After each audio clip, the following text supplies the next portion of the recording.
வணக்கம் மக்களே, இது உங்கள் ஷைனா டாக்ஸ்.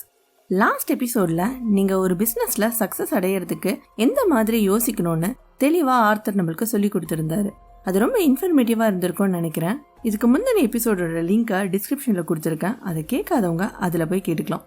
இப்ப இந்த எபிசோட்ல நம்ம என்ன தெரிஞ்சுக்க போறோம்னா, உங்களுடைய கோல் சரியான ட்ராக்ல தான் இருக்கான்னு நீங்க ஃபாலோ பண்றதுக்கு எழுத்து வடிவமா எழுதுறது ரொம்பவே யூஸ்ஃபுல்லா இருக்கும். நம்ம ஹெக்டிக்கான லைஃப் ஸ்டைல்ல தான் வாழ்ந்துட்டு இருக்கோம், அது உண்மைதான். அதுக்கேற்ற மாதிரி டெக்னாலஜியும் பயங்கர ரேபிடா டெவலப் ஆயிட்டே இருக்கு. அதனால புது ஐடியாஸும் டெவலப் ஆயிட்டே இருக்கு. அதை தொடர்ந்து பிசினஸ்ல இருந்து போட்டியாளர்கள் வரைக்கும் எல்லாமே ரொம்ப காம்படிட்டிவா போயிட்டு இருக்கு. அப்படி இருக்கிற இந்த சிச்சுவேஷனை நீங்க ஒரு ஹைப்பர் டைனமிக் வேர்ல்டு அப்படின்னு டிஸ்கிரைப் பண்ணலாம். இந்த மாதிரியான சிச்சுவேஷனை ஹேண்டில் பண்றதுக்கு நிறைய பேருக்கு கஷ்டமா தான் இருக்கும். டெய்லி நடக்கிற சேலஞ்சஸ்ல நம்மளுடைய லைஃபை லீட் பண்றதே ரொம்பவே சேலஞ்சிங்கா தான் இருக்கு. அப்ப உங்களுடைய லைஃபை இப்படியே கொண்டு போயிட்டு இருந்தீங்கன்னா நீங்க சக்சஸ் ஆகிறது ரொம்பவே கஷ்டம் தான்.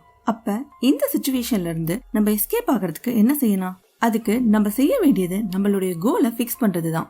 நமக்கு ஒரு கிளியரான கோல் இருக்கும் பொழுது எது முக்கியம் இல்ல அப்படின்றத பார்த்தோம்னா ஒரு பெட்டரான ஐடியா நம்மளுக்கு கிடைக்கும். அதே மாதிரி என்ன வேணும் அப்படின்றதுல கிளியரா இருக்கும்போது அதுல இருக்கிற சேலஞ்சஸ் அடாப்ட் பண்றது ஈஸியா இருக்கும். இது எல்லாத்தையும் தாண்டி ஒரு ரியல் கோல் கிடைக்கிறதே ரொம்ப ரேரான விஷயம் தான். அப்படி பாத்தீங்கன்னா 3% மக்கள் தான் ஒரு கிளியர் ஐடியாவை வச்சிருக்காங்க. அதை அவங்க எழுத்து வடிவில வச்சிருக்கும் பொழுது அதை அவங்க செய்யறதுக்கு இன்னும் ஈஸியா இருக்கும். ஒருவேளை நீங்க அந்த 3% நபர்ல இல்ல அப்படின்னா நீங்க சீக்கிரமா ஜாயின் ஆயிடணும்னு ஆர்த்தர் சொல்றாரு. அதை நீங்க செய்யறதுக்கு ஃபர்ஸ்ட் நீங்க ஒரு பேப்பரை எடுத்து உங்க கோல்ஸ் என்ன அப்படின்றது உங்க கண்ணுக்கு நல்லா தெளிவா தெரியற மாதிரி எழுதுங்க. அதுக்கப்புறம் அதை பத்தி நீங்க நல்லா யோசிச்சுட்டு அதை செய்யறதுக்கு அடுத்த ஒரு வருஷம் நீங்க என்ன செய்யணும் அப்படின்றத நல்லா யோசிங்க. அதுக்கு தேவையான 10 விஷயத்தை யோசிங்க. அதுல சில விஷயங்களை நீங்க சீக்கிரமா செஞ்சு முடிக்கலாம், சில விஷயங்கள் ஒரு வருஷ காலம் கூட எடுத்துக்கலாம். உங்களுடைய கோல் நீங்க எழுத்து வடிவமா எழுதும் பொழுது பிரசன்ட் டென்ஸ்ல எழுதுங்க, அதாவது நிகழ்காலத்துல நடக்கிற மாதிரி எழுதுங்க. அப்படி நீங்க எழுதும் போது பாசிட்டிவாவும் பர்சனலாவும் எழுதுங்க. எக்ஸாம்பிளுக்கு, நான் ஒரு நாவல் எழுதுறேன் அப்படின்னா அதுக்கான கோலா நான் என்னுடைய நாவலை 31 ஆகஸ்ட் முடிக்கிறேன் அப்படின்னு இருக்கணும். இல்லனா நீங்க ஜங்க் ஃபுட் மாதிரியான பழக்கத்தை மாத்தணும் அப்படின்னா அதுக்கு நெகட்டிவான வார்த்தையை பயன்படுத்த கூடாது.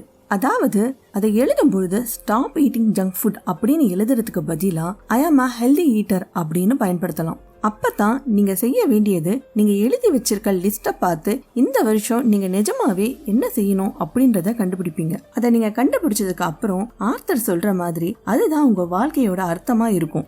மறுபடியும் ஒரு பேப்பர் எடுத்து நீங்க அந்த கோலை அச்சீவ் பண்றதுக்கு தேவையான 20 முக்கியமான விஷயங்களை நோட் பண்ணுங்க. நீங்க ஒரு நாவல் எழுதணும் அப்படின்றது கோலா பிக்ஸ் பண்ற போது அதுல இருக்கிற மினி கோல்ஸ பொட்டென்ஷியல் எடிட்டரா கண்டுபிடிக்கணும். அதாவது ரைட்டிங் கிளாஸ கம்ப்ளீட் பண்ணணும். இந்த மாதிரியான செக்லிஸ்ட கம்ப்ளீட் பண்ணி ஒவ்வொரு டாஸ்கா முடிஞ்ச அளவுக்கு சீக்கிரமா முடிக்க ட்ரை பண்ணலாம். நீங்க இப்படி ஒவ்வொரு விஷயமா ஒவ்வொரு நாளா செஞ்சுட்டு வரும் பொழுது உங்களுடைய கோலை அச்சீவ் பண்றதுக்கு கஷ்டமா இருக்காது.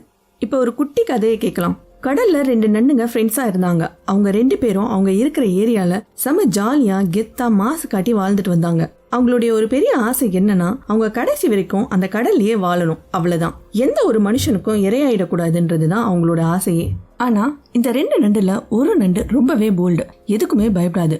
ஆனா இன்னொரு நண்டு அப்படியே ஆப்போசிட், எல்லாத்துக்குமே பயப்படுற ஒரு பயந்தாங்கோலி. இப்படியே இவங்க 2 பேரும் ஜாலியா வாழ்ந்துட்டு வந்தாங்க. ஆனா எது நடக்க கூடாதுன்னு நினைச்சாங்களோ அது நடக்கிறதுக்கான நாள் வந்தது. ஒரு மீனவர் அவர் போட்டு வச்சிருந்த வலையில இவங்க 2 பேரும் மாட்டிக்கிறாங்க. கொஞ்ச நேரத்துக்கு தனக்கு என்ன ஆயிடுச்சுன்னு சொல்லி அவங்க 2 பேருக்கும் தெரியல. அதுக்கப்புறம் தான் அவங்க வலையில மாட்டிக்கிட்டாங்கன்னு சொல்லி உணர்றாங்க. அந்த வலையும் கொஞ்சம் கொஞ்சமா தண்ணிக்கு மேல போயிட்டே இருக்கு. இது ஒரு பக்கம் இருக்க, அந்த பயந்தாங்கோலி நண்டு ரொம்பவே அழுது புலம்பிட்டு இருந்தது. அச்சோ போயிச்சு போ பரமா, நம்மளுக்கு சாவு பயத்தை காட்டிட்டாங்க பரமா அப்படின்ற மாதிரி ரொம்பவே பயந்து அழுது நடுங்கிட்டு இருந்தது. இன்னொரு பக்கம் நம்ம ஹீரோவான தைரியமான நண்டு எஸ்கேப் பிளான் ஏதாவது கிடைக்குமான்னு ட்ரை பண்ணிட்டு இருக்கு. அதை டிஸ்ட்ராக்ட் பண்ற மாதிரி அந்த அப்பாவி நண்டு அழுதுட்டு இருக்கு. அதுக்கு கடுப்பான நம்ம ஹீரோ நண்டு, ஏய் சும்மா இரு, நான் தான் எதனா பிளான் கிடைக்குமான்னு சொல்லி பாத்துட்டு தானே இருக்கேன் அப்படின்னு சொல்லுது. அதுக்கு அந்த அப்பாவி நண்டு, நான் உன்ன மாதிரி எல்லாம் தைரியமான ஆள்லாம் கிடையாதுப்பா அப்படின்னு சொல்லிட்டு இருக்கும் போதே அப்ப நம்ம ஹீரோ நண்டு வலையில லைட்டா ஒரு இடத்துல கிழிஞ்சிருக்கிறத பாத்துடுது. உடனே அந்த அப்பாவி நண்டை பார்த்து, ஏய் நீ உன்னை விட்டா ரொம்ப புலம்பிட்டே இருப்ப, வா எனக்கு ஒரு வழி கிடைச்சிருக்குன்னு சொல்லி கூப்பிடுது. 2 பேரும் சேர்ந்து அந்த வலையில இருக்க ஹோல்ஸ பெருசாக்க ட்ரை பண்றாங்க. அதனால அவங்களுக்கு நிறைய அடிபடுது. இருந்தாலும் தன்னுடைய கோல் அந்த கடல்ல வாழ்றதுதான் தப்பிச்சிடலான்னு சொல்லி எப்படியும் அந்த வலையை கிழிச்சிடுறாங்க. அந்த மீனவன் வலையை தூக்கி கப்பல் கிட்ட கொண்டு போகும்போது கரெக்டா 2 பேரும் தபக்கட்டின்னு குதிச்சிடுறாங்க. கொஞ்ச நேரத்துக்கு 2 பேருக்குமே ஒண்ணுமே தெரியல,